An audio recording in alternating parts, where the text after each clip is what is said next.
అనంతపురంలోని ఆంధ్రప్రదేశ్ కేంద్రీయ విశ్వవిద్యాలయం తొలి స్నాతకోత్సవానికి సిద్ధమైంది. కార్యక్రమానికి రాష్ట్రపతి ద్రౌపది ముర్ము, గవర్నర్ జస్టిస్ అబ్దుల్ నజీర్, విద్యాశాఖ మంత్రి లోకేష్ హాజరు కానున్నారని యూనివర్సిటీ వీసీ ఎస్ఏ కోరి తెలిపారు. 2018లో 4 డిగ్రీలు 2 పీజీ కోర్సులతో ప్రారంభమైన విశ్వవిద్యాలయం నేడు 9 యూజీ 18 పీజీ కోర్సులను అందిస్తోందన్నారు. రానున్న రోజుల్లో డే స్కాలర్ విద్యార్థులకు రాయితీతో మధ్యాహ్న భోజనం అందించాలని ప్రణాళికలు చేస్తున్నట్లు వీసీ ఎస్ఏ కోరి చెప్పారు.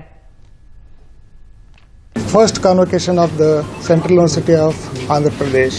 University started in 2018-19 and now reached to the 6 years have been completed. We are in the 7th year. Started with the 6 program, 4 UG and 2 PG program. Now it is offering more than 9 undergraduate program, 18 postgraduate program, 6 courses in the PhD discipline.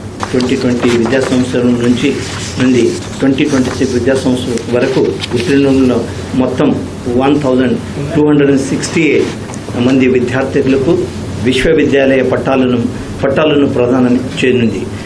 480 మంది స్నాతక, 788 మంది స్నాతకోత్తర విద్యార్థులు ఉన్నారు. Total ఈ ప్రథమ స్నాతకోత్సవంలో 56 మంది విద్యార్థులు స్వర్ణ పథకాలను అందుకున్నారు.